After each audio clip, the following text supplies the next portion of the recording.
我上任集团总裁做的第一件事，就是要求所有女员工脱掉上衣，露出后背，只因我要求她们每人必须纹满9个纹身，否则就卷铺盖走人。接着我又豪掷千亿，请来一位顶级的美女纹身师，将自己的全身纹满恐怖纹身，左臂邪神，右臂天使，胸纹葫芦娃，背纹机器猫，左臀上有无头刑天，右臀则是三清师祖，小鸡鸡也要金箍棒环绕。原来再不久后，全球血月降临，天地异变，所有生灵都将变异。那平日里微不足道的蚂蚁，一瞬间便可化身成为100米巨兽，甚至就连一棵杂草都将成为参天大树。届时无数人类将会成为其腹中之餐。但刻有纹身的人却惊骇发现，体表的纹身也跟着一起觉醒。有人纹了十殿阎王，成为万鬼之主；也有人纹了神兽麒麟，化身神兽镇守一方。而前世的我却因为体无纹身，沦为最底层的牲畜。如今重生回末世前2个月，我直接花天价请来了全球数百位顶级纹身师。此时的我来到窗前，望着碧蓝的天空，不由感叹，也就现在能欣赏了。在6月1号凌晨到来，全球都将笼罩上一层厚重的雾霾，距离天地异变还剩2个月，应该还来得及建造一座大型避难所。到时一旦异变降临，任何生灵都将变得强大无比，几乎很少拥有人类的生存之地。而末世前期打造避难所是最好的选择，所以我拿起手机拨通一个电话，电话那头传出了一个中年男人的声音：“喂，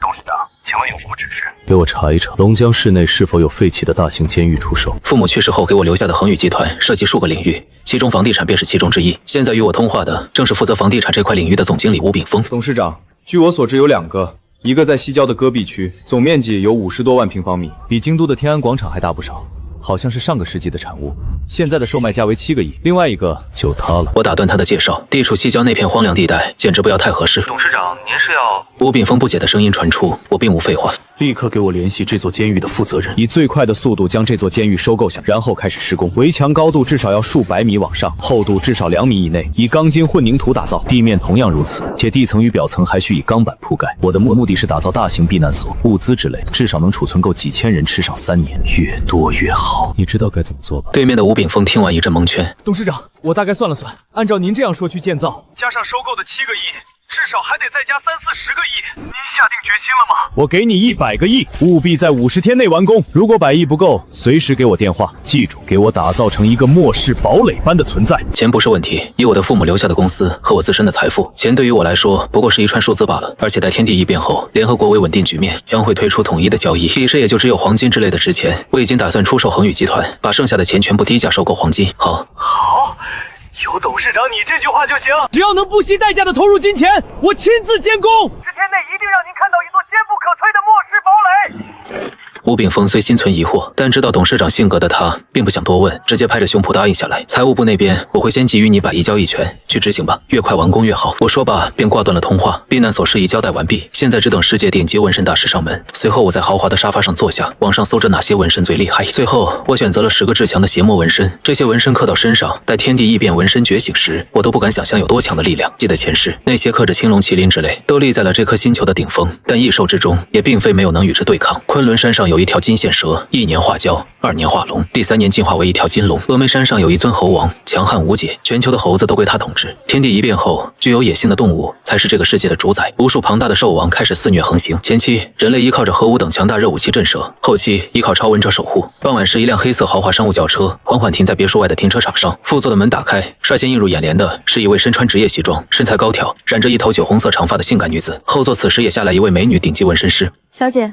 请。苏清渊上前向后者做出一个请的手势，安娜则打量了一眼四周环境，随后才迈步向别墅走去。而此时我已通过人工智能的提醒，早已知道是苏清渊等人来了。片刻后，我穿着一身黑色睡衣来到客厅。董事长，这位是主体司小姐，全球闻名的纹身大师。您好，顾先生。安娜也起身，并微笑伸手，我伸手与之相握，随后在对面的沙发坐下。安娜看向我，开门见山道：“请问顾先生需要纹什么样的纹身？”我抬眸微微一笑：“我需要纹10个，分别是罗喉、阎王、邪神、黑龙、死神、修罗、冥神、骷髅、大圣、哪吒。”顾先生，不知您是否迷信？对于我口中这些纹身，他也颇有研究。我品了口茶，你只需聚精会神，拿出最好的状态给我纹便是，能否压得住，那是我的事。既然顾先生都这么说了，那我就不多说什么。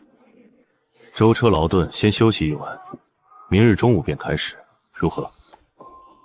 没问题。安娜点头同意。翌日下午，我房门外，苏清渊静静等候着。傍晚太阳下山时，房门才打开，安娜从屋内走出。先生如何？苏清渊见状，上前询问。安娜向他点头。苏小姐，你们董事长的纹身刻画得很完美，这是我毕生最专注了的一次。顾先生让我给你也刻一个纹身。闻听董事长也要让他刻，苏清渊愣住了。必须刻一个。我严厉的声音传出，听着耳边的严厉之音，苏清渊无奈的答应下来。给我在手臂上刻一个。刻一个女罗刹。他话还未说完，便被房间里的我打断。苏清渊愣在原地，最后也只能无奈点头。苏小姐。片刻后，我赤着上身从房间走出，只见身上已布满了纹身。纹身觉醒时，身上刻的纹身越厉害，届时所遭受的痛苦也就越强。刻着这身纹身，彼时我或许会爆体而亡。前世我并非超纹者，只知道觉醒过程有一些痛苦，但我现在也是豁出去了，不成功变成人。9点左右，我送走安娜等人。此刻房间内的苏清渊望着我，很不解我的行为。不久后，你会对我感恩戴德。我看了他一眼，转身离开，让他刻纹身，完全是看在他跟自己6、7年左右，算得上一个亲信。回去之后，跟财务说声给吴炳峰100亿资金使用权。听闻此话，苏清渊打算询问，而我从来不喜欢解释，快步向前走去。时间匆匆，转眼来到5月1号劳动节这一天。随着监狱那边20几天浩荡荡的开工，很多网络媒体都在播报着新闻，甚至有很多主播现场直播，几千号工人日夜轮班开工，方才28天，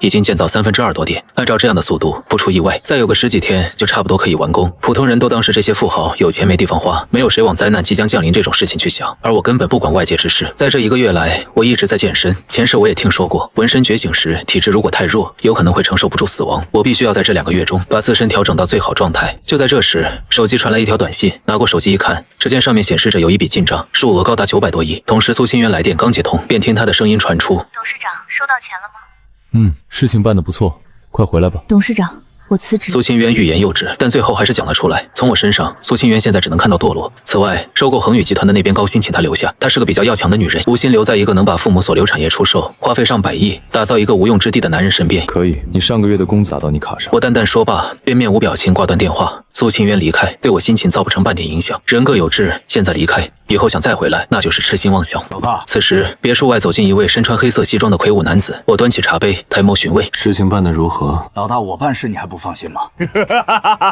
张啸虎嘿笑一声：我们100来个弟兄都刻上了恶魔纹身，且这些兄弟都是孤儿，没有任何牵挂，那对老大你是绝对忠诚。说到这里，他压低声音：老大，是不是末世要来了？不错，我并未对他有所隐瞒，因为这是过命兄弟，给我挡过一刀。难怪老大你动作这么大，那跟刻纹身是有什么关系？张啸虎一脸惊讶，并不怀疑我的话。我神秘一笑：到时你就会知道。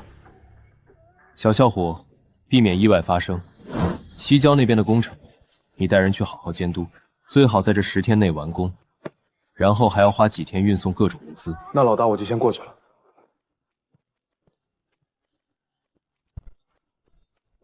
他走后，我拨打了一个神秘电话。小姑啊，这1个月来，你弄出的动静着实不小啊。电话刚接通，便传出一个苍老的声音：我不惜斥巨资建设一座大型避难所，俨然闹得全国皆知。何敬山见效了。我客套了一句，继而开门见山道：我想购买1600亿的黄金，何敬山能否帮个忙？要这么多黄金做甚？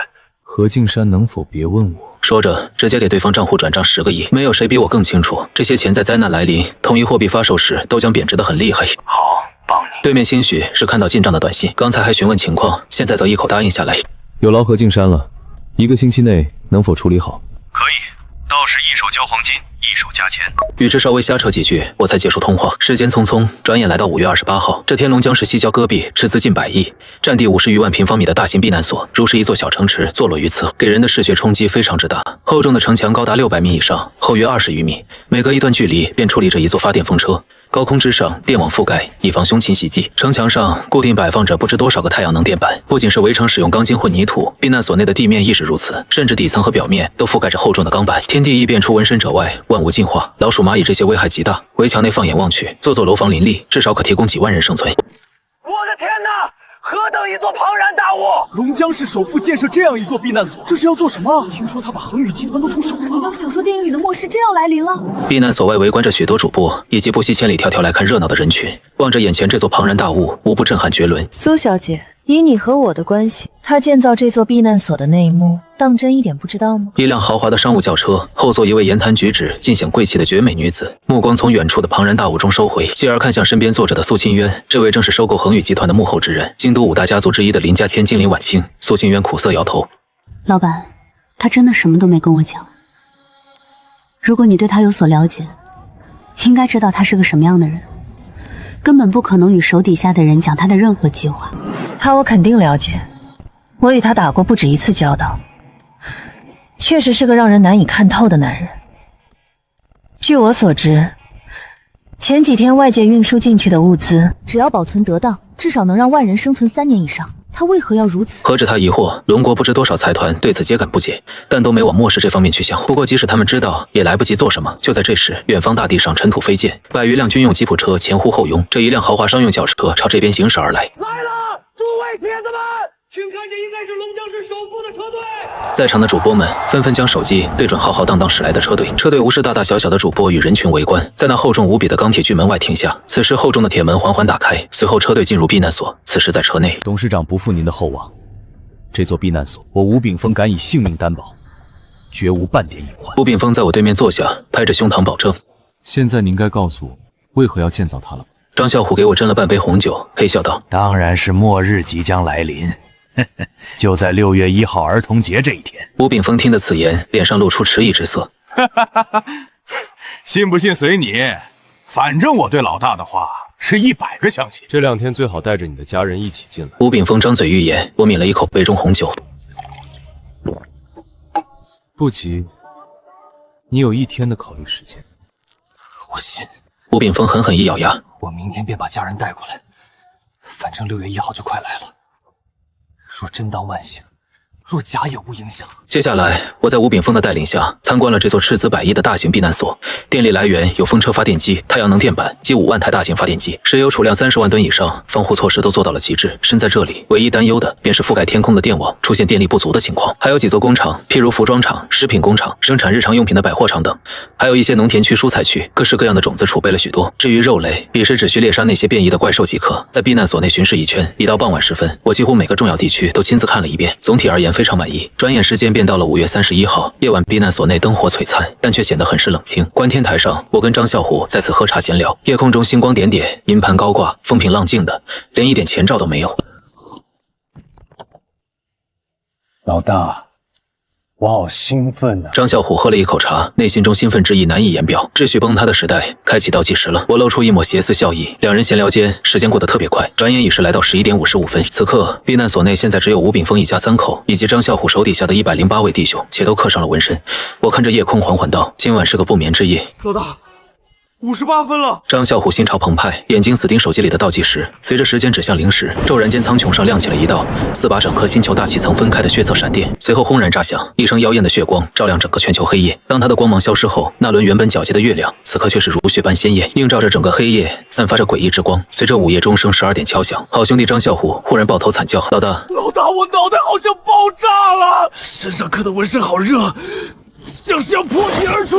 此刻他背后刻着的黑虎，以及前胸刻着的魔王纹身，仿佛有一股强大无比的力量要破体而出。然后张啸虎直接昏死了过去。而我正欲上前询问时，忽然间张嘴猛喝一大口鲜血。该死！我脑海中似乎有11股狂暴无比的精神力肆虐，似要把我的脑袋都撕碎。与此同时，左臂的黑龙、右臂的白虎，以及全身的各种纹身，皆涌现一股炽热无比的温度。汹涌的力量在我体内横冲直撞。很快，我体内骨骼开始碎裂。短短几个呼吸间，我已是濒临死亡。紧接着，我体内忽然传出黑龙白虎麒麟的咆哮之音，震得我肉身崩裂。要死了吗？此刻的我很绝望，模糊间似看到眼前有黑龙在盘旋，有死神在俯视，有修罗在残忍大笑，有大圣与哪吒在嘲讽，有骷髅在怪笑，有冥神在轻蔑的斜视，有高高在上的罗喉宛若蝼蚁看我。果然还是承受不住，没想到重活一世竟是这样的下场。怀揣着浓浓的不甘，我无力地闭上眼睛。然而就在这时，我右手掌心中的那一道诡异印记，此刻却是散发着微弱的灰白色光芒，注入了我的体内与脑海之中。奇迹般的一幕出现，我降至极限的生命波动不仅在转眼间稳定下来，并且开始迅猛的复苏，纹身各处此时都在闪烁着不同颜色的光芒。随后11个纹身虚影自我体内涌出，最后都归隐回我体内，自都甘愿臣服。与此同时，全球各地随着异变，纵使一株小草也在顷刻间进化为几米高，坚韧与锋利程度能轻松贯穿人体。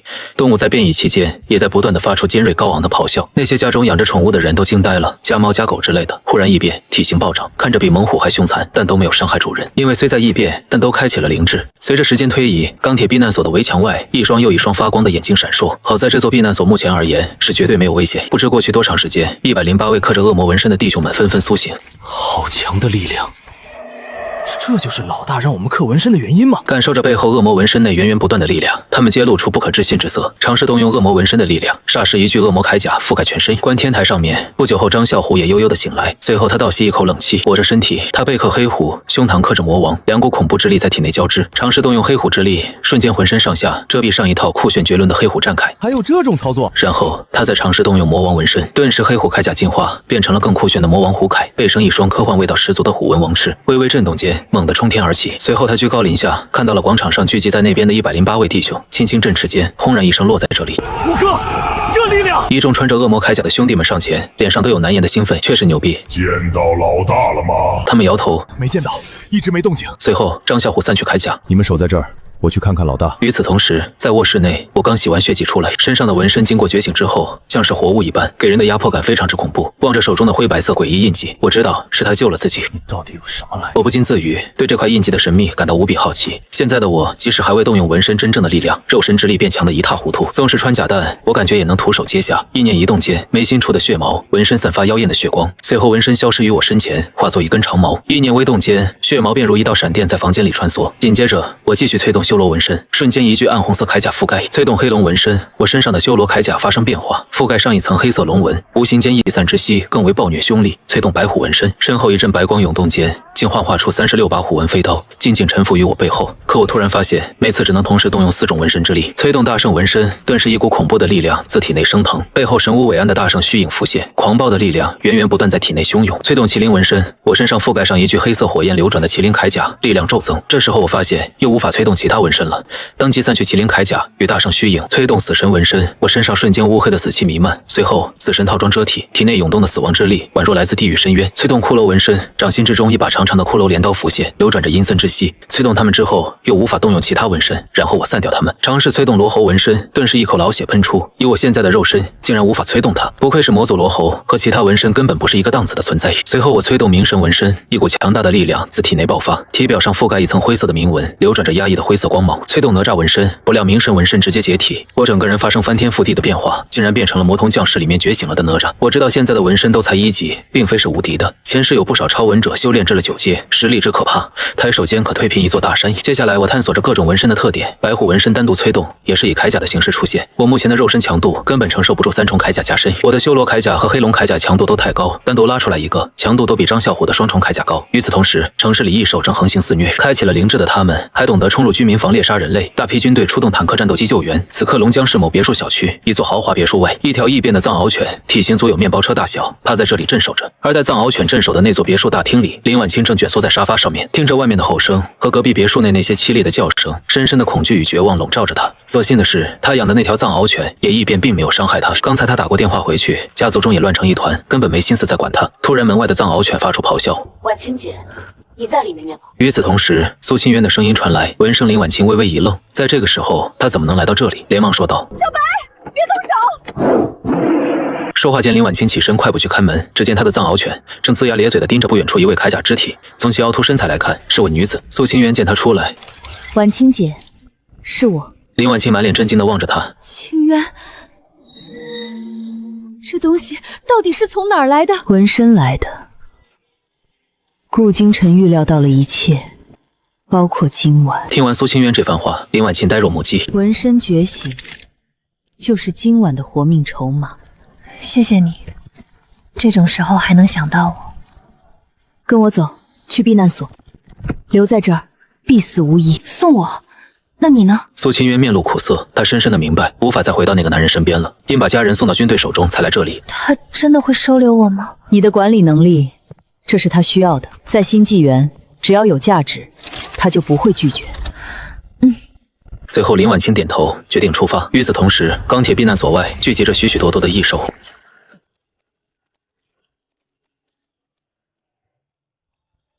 数量过千，这群畜生想从地基挖穿进来。142.108位弟兄都穿着恶魔铠甲在此，看着外界肆虐的异兽，无不蠢蠢欲动，想出去用他们来试试自身铠甲的厉害。忽在此时，一大群战斗机大小的秃鹫席卷而来，直奔覆盖整座避难所的电网扑去，顿时电光四溅，10万伏特的电力岂是他们能承受？触碰上去便浑身僵硬。不多时，我带着张啸虎快步上来。众人见状，纷纷上前问好。怎么样？对这身盔甲可否满意？这装甲神了，老大！您真是先知！紧接着，我便安排他们随我出去，把围墙下的异兽都清理干净。他们体内都蕴含一颗金核，这些金核能帮助我们修炼，提升纹身的级别。还能升级？众人闻言，双目放光。这是一个属于我们的时代。说罢，一念移动间，修罗龙铠加身，恐怖的气场冲击得众人心神震颤，身上的超纹仿佛都受到极大的压制。老大，你这身铠甲，我才2个纹身，觉醒时就差点丢了命，再多一个我必死。你磕了这么多，是怎么熬过来的？其实我也差点挂了，或许是阎王不收。掌心中的诡异印记，我不可能与任何人讲。就在此时，一道穿金裂石的长啸荡来，抬头望去，只见一头柯基般巨大的狐鹫在血月的映照下横空扑来，盘旋在电网外面。这里是戈壁，生存的动物品种不少，数量最多的便是沙鼠。很快，柯基之巨的狐鹫就死盯着我。突然，狐鹫竟张口从嘴里吐一道能量光束，直奔电网爆射而去。光束落在电网上，并无想象中被轰出一个窟窿，只是晃动了一下，毫发无伤。就在这时，吴炳峰大笑着上来：“抗击川级特种合金，内置3级泄力矩阵。”张啸虎长松口气：“老大，这畜生嘴里能吐能量？能量只是开始，未来他们会觉醒扭曲物理法则的异能，去武器库装备冷兵器。”随后，我望着盘旋在外的狐鹫：“这只交给我。”众人闻言，重重点头，浩浩荡荡下去。老大，你会飞吗？要不他就交给我吧。张啸虎说罢，同时推动黑虎魔王2个超文，瞬间带着翅膀的魔王虎铠附体。飞，精神力即可。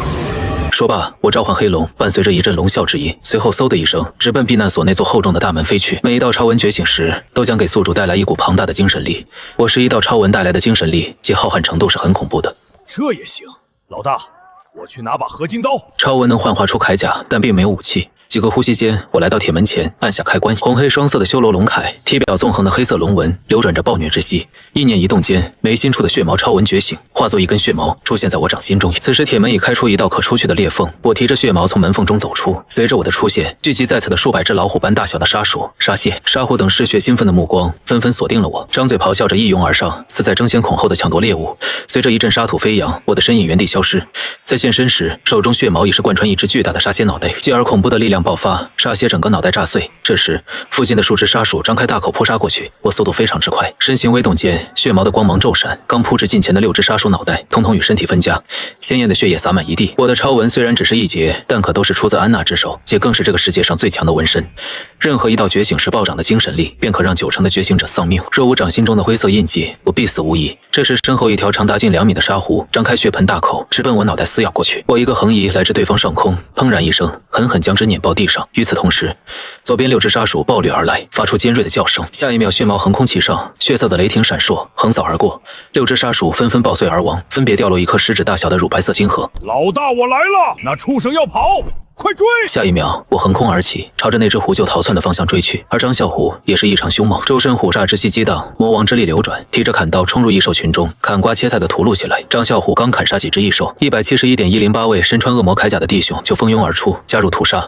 2000多米的高空之上，我速度惊人，疯狂地追击着那头逃窜的狐鹫。狐鹫转头看了一眼，从追杀他的这个人类身上，他感受到极大的威胁。灵智不下于人类的他，玩命地跑，提不起半点勇气与之战斗。然而距离被拉近得很快，如此下去，不出1分钟将会被追上。狐鹫焦灼的连连长啸，往后面张嘴间吐出数道能量光束。可让他惊悚的一幕突然出现，追杀他的人居然轻轻松松的抬手，便击溃了他吐出的能量光束。忽然，狐鹫羽毛炸裂，转头一看，亡魂皆冒，映入眼帘的是一根雷霆骤闪、狂暴无比的血毛，眨眼之间掠至近前。随后我猛力一拳，直接打爆了狐鹫的尸体。一颗婴儿拳头大的金核也映入眼帘，异变初期能有这么大的金核，若给他一些时间成长，将是人类的一大祸害。随后我拿下这枚金核，折返异兽群中，也有在刚异变时就非常强大且潜力无穷的异兽，这头狐鹫便属于这一类。不过现阶段我是绝对无敌的存在。夜色中，一只体型是老虎3倍之巨的黑猫，背上驮着一位女子，速度奇快无比，正在往避难所那边过去。小黑，再快点！黑猫背上的女子，一张精致洁白的脸上很是苍白，戈壁上的黑夜中似有无数道眼睛盯着她。这位女子正是网红大主播软软，能活到现在是因她的宠物猫异变。现在的他一心只想进入那座避难所，在他看来，现在的龙江市只有那座避难所是安全的。此刻的我犹如一尊杀戮机器，每分钟至少可杀几10只异兽。待大半个小时过去，围墙下血染满地，放眼望去，皆是异兽不全残缺的尸体。屠杀干净之后，众人开始收集异兽体内的金核。老大太爽了！避难所唯一开启的厚重铁门外，张啸虎提着滴血的合金战刀回来，铠甲上也沾满了异兽的血液，似乎还杀得不太过瘾，但我却没有回应他，而是抬头看向了远方。老大，看什么呢？这片地界还有东西能挡住咱们。随即我收回目光，沙漠行军蚁算不上威胁。张啸虎闻言很是疑惑，行军蚁？这戈壁滩上怎么会有这种外来物种？这里曾是一座重刑犯监狱，上个世纪为了防止越狱，他们从黑州引进了这批东西，放养入一道无法逾越的死亡戈壁上。用来震慑罪犯。1个世纪的放养，是否灭绝尚未可知。这种浓度的血气散播出去，会把戈壁底层的青焰夫引出来。以防万一，通知所有人提速。老大有令，全员提速，3分钟内清扫战场。蚂蚁来了，就是送上门的矿脉。上一世我便听说这片天地异变的几个月后，有沙漠行军蚁出没，所以我才把避难所建造在此。目的很简单，杀蚁取经河，快速崛起。但我明白，现在才只是开始。城市内的异兽容易解决，山林野外中的异兽却很棘手。威胁最大者，莫过于占据这颗星球71%的海域。届时以1万万计的海怪爬上陆地，那才是人类真正的绝望时刻。前世所有沿海的城市都遭海兽摧毁，数量之庞大无法阻挡。因此，我们要在最短时间内崛起。众弟兄们在得到张啸虎的通知后，都以最快的速度收集金盒，约10多分钟左右。每个人手中都提着几大麻袋金盒，聚集在大门外。就在我准备让他们先回去炼化时，不远方忽然传来一道喵吼。只见一只体型庞大的黑猫正以每秒10多米的速度狂奔而来，其背上面似乎还有一位女子。几个眨眼间，便已是来到众人近前。哟，这不是旧谢的大网猴软软吗？张啸虎一眼便认出黑猫背上的女子，调侃道。而这时软软见来到了堡垒处，一颗紧绷之心才放松下来，可怜巴巴地说：大哥们，能不能让我进入避难所？放心，我不会白住，打杂、扫地这些我都可以做。看着他们都身穿炫酷的铠甲，以及地上大片大片异兽尸体，他心中很是疑惑。但现在不是问这些的时候。最后他的目光落在了我身上，觉得我应该就是龙江市首富，这座避难所的主人。我这里不养闲人，希望你说到做到。一定，让我往东，绝不往西。与此同时，在前往避难所的那条国道上，一条面包车大的藏獒犬正风驰电掣地奔跑，犬背上有2个女人，正是林婉清和苏清渊。突然，一道红色身影挡在他们前面，藏獒犬见状立马咆哮，张开血盆大口向那道人影扑去。可是后者速度极快，稍微的一个闪躲便躲闪过去，大声说道：姐姐，是我。通过手机定位，终于找到你了。刚被吓到的林婉清定睛望去，脸上顿时就露出喜色。只见那是一位穿着炎龙铠甲，看似18、19岁的男子。苏清渊惊讶地看着他，这是炎龙铠甲，难以置信，居然有人会在身上刻画这种东西。闻声林墨雨转而看向他，瞧着其身上的铠甲，知道他也是纹身觉醒者，低声笑道：帝皇序列，同样在我的真皮层内铆定。姐，你们的目的地坐标？西郊的避难所。民用避难所的物理防御等级不足以抵御高阶异兽冲击。跟随重装陆军的火力覆盖范围是当前最优方案。数据推演结果一致，军攻级防线是当前最优选择。林婉清犹豫片刻后说道：那好吧，我们不去了。此时西郊戈壁的一方山丘之上，隐约可见密密麻麻小斗般大小的蚂蚁覆盖，这座沙丘席卷而过，所去方向似乎避难所那边。而目前在高达600-700米的避难所里面，灯火璀璨。在刚才的猎杀中，总共获得21321枚金盒，我拿5000枚，其余的交给小弟分配。分配完之后，都各自回去修炼，通过精神力便可吸收金盒内的纯粹之力。随后在别墅大厅里面，我散去铠甲，望着在身前站定的软软。除了网络乞讨，你还有什么物理生存价值？我都可以学。我淡声道。算了。听得此言，软软心中一颤，哭腔着上前抱住我的大腿，可怜巴巴地说：局势肯定会重新建立物理秩序，秩序恢复后，我通过网络流获取的所有资金100%转移给你。你的数据推演模型很长远，基础秩序的物理重建预计在数月内完成。数据推演模型显示，直播行业在物理秩序重建后将迎来新的峰值。少爷，基于未来的长期投机收益，把它作为动能资产留下吧。随你，它交给你运营了。很快在卧室中，我盘膝坐在床上，运转精神力，将5枚金盒吸收炼化，丝丝缕缕的乳白色能量入体。先是游走一遍肉身骨骼细胞，然后便会被11道纹身分别吞掉。现在已经是凌晨3点多，在修炼中时间过得极快，转眼间黎明破晓，但天空却死气沉沉，厚重的灰色雾霾笼罩。与此同时，在京都会议大厅外面，有3头几10米高的国宝熊猫镇守，及全副武装的军队坦克。那些动物园里面的熊猫，本有6、7岁智商的他们，异变之后，智商一刻与人类比肩，且都知道自己是国宝，一直被好吃好喝的养着。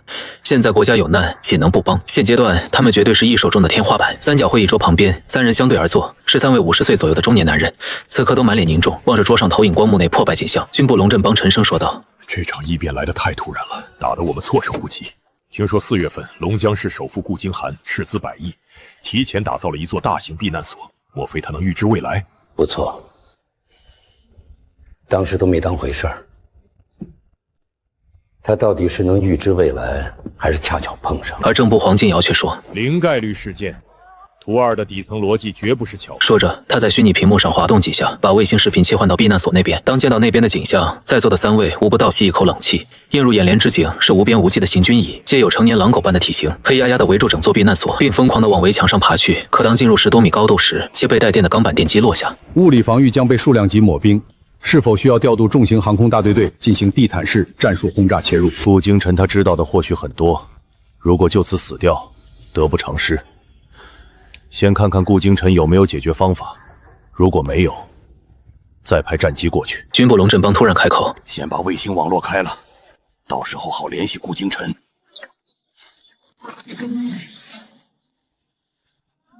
目前龙江市总共有6个地下避难所，每个皆可容纳10余万人。在不少超文者的帮助救援之下，军方在这一个晚上救了将近40万人前往避难所。此刻在龙县区某地，数百位军人全副武装，开着10辆坦克、10几辆可容纳100余人的大巴车和数辆军用吉普车。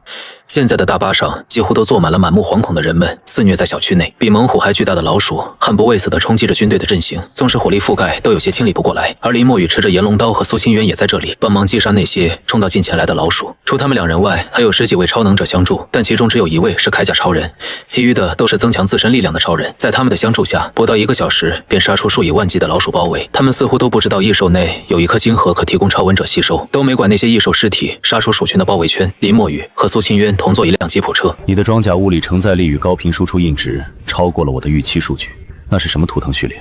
后续的区域清扫，我们需要建立物理意义上的战力同盟。苏清渊轻声一笑：“可以。”他也有组队的想法。作为同盟，你需要重新评估我的装甲物理上限。帝皇装甲序列，这是我的第2能量核心。物理锚定点，胸骨表面植入炎龙序列，脊椎图腾承载帝皇序列。旧时代的碳基墨水在物理常数崩溃后完成了超元觉醒。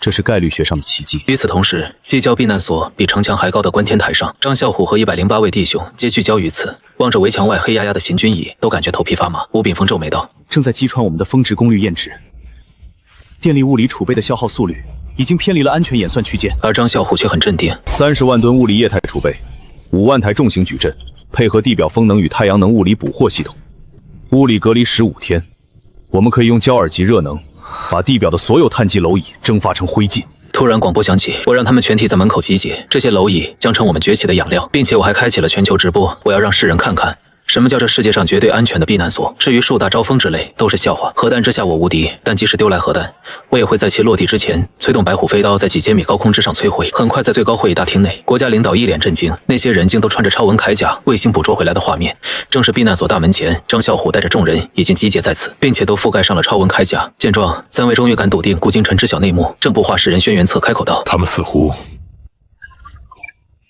要出去清理那些行军蚁。”紧接着，只见屏幕内我走出别墅，瞬间穿上死神套装，手持骷髅镰刀，身上恐怖的死亡黑气弥漫。他身上到底都刻有哪些纹身？肯定不会少，且都战力无双。若能将他招揽过来，我们龙国能很快在这场灾变中稳住局面。我们先看他实力如何，希望他能成为我们的核心支撑。 带领我们走出当前的困局。此刻，在龙江市3号地下避难所内，10几万个避难者都在观看着眼前的直播，而屏幕中正是我带领108个纹着恶魔纹身的兄弟大战行军蚁的场景。只见密集到让人头皮发麻的巨大蚂蚁，水泄不通的围着一座大型避难所高墙。就在这时，画面切换到避难所那群穿着铠甲的超文者身上。这些人都是超文者吗？无数道目光死死盯着屏幕上那群人。与此同时，避难所大门前，众人上前摩拳擦掌。我直接召唤出死神超文和骷髅超文附体。现在的我犹如来自地狱的死神，身上所散发的气息让众人都感到很压抑和不舒服。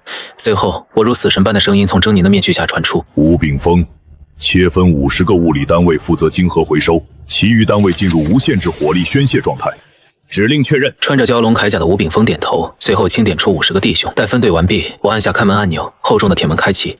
我一人立于铁门近前，其余人都在身后观望着。当铁门开出能让行军蚁进来的缝隙时，后者便立马大批爬满着过铁门鱼灌入内。我扛着骷髅镰刀，静静地望着那数以千计席卷进来的行军蚁，个个体型堪比成年狼。当门开到1/3，已有无数蚂蚁席卷至我脚下，七步开外。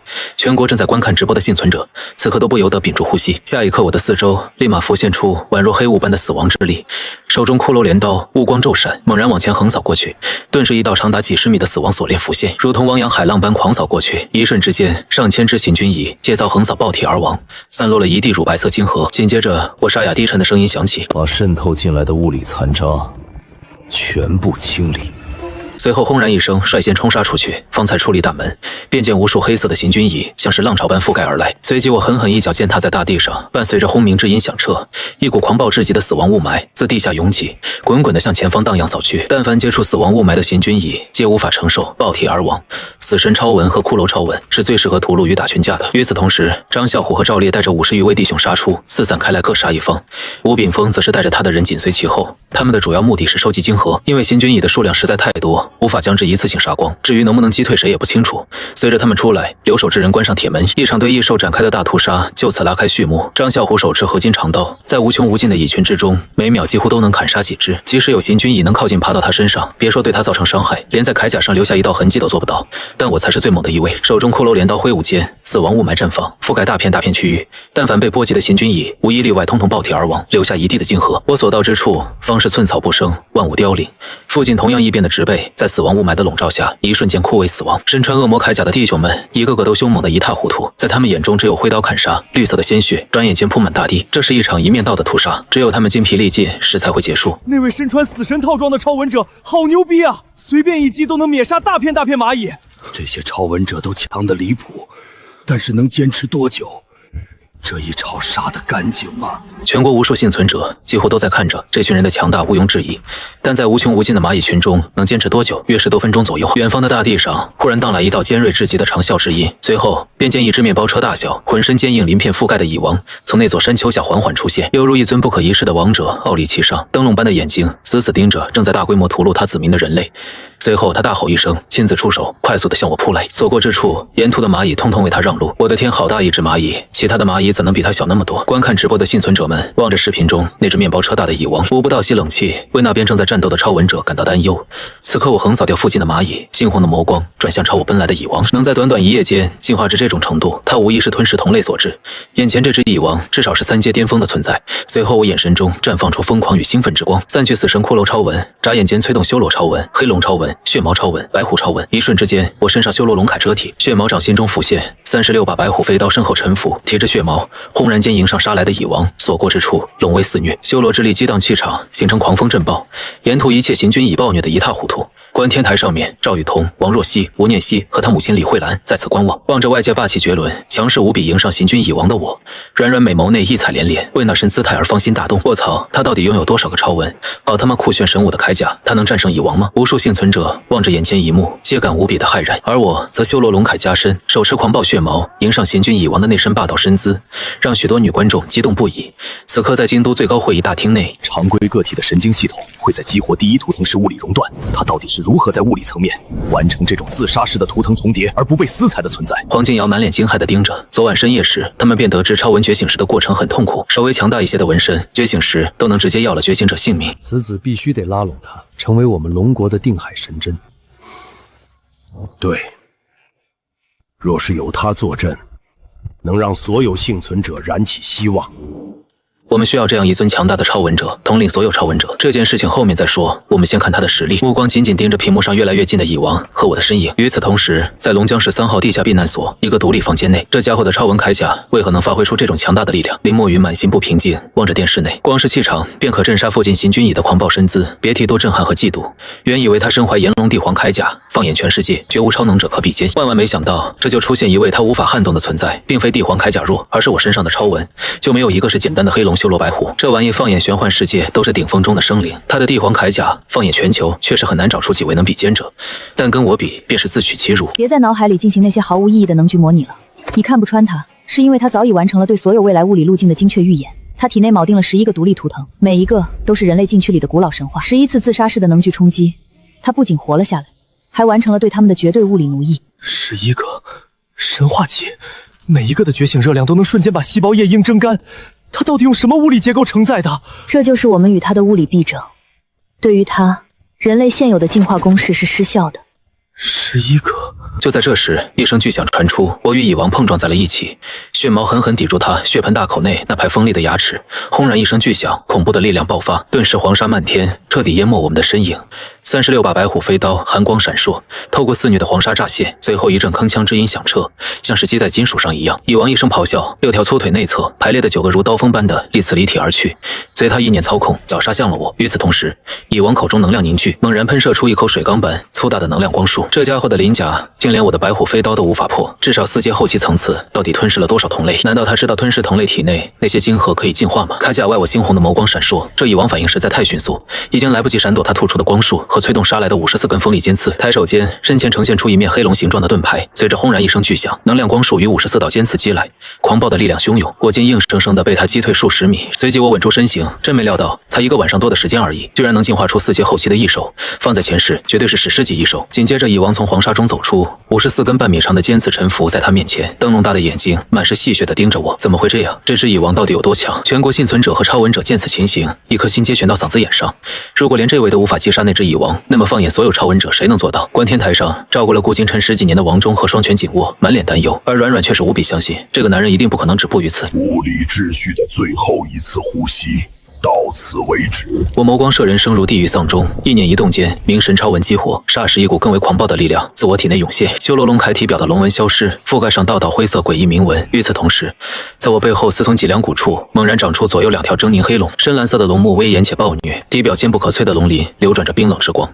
我昨晚炼化5000块金核后，虽然超纹没得到进化，但肉身强度却拔高了1个档次，可以短时间内承受3重铠甲加身。之所以说是短时间，因为对肉身负荷实在太大，这身状态的我只能扛住半个小时左右。修罗、黑龙、冥神，3种维度的铠甲，强行物理融合。林墨雨眼珠子都要瞪出来，他的炎龙和帝皇铠甲现在都只能激活1个，而同时激活2个，他尝试过1次，差点爆体而亡。而眼前这家伙居然能同时激活5个，不仅是他，全国所有身怀双纹身以上的超纹者都为此感到惊世骇俗。能同时激活4个纹身已是离谱，竟然还能激活5个。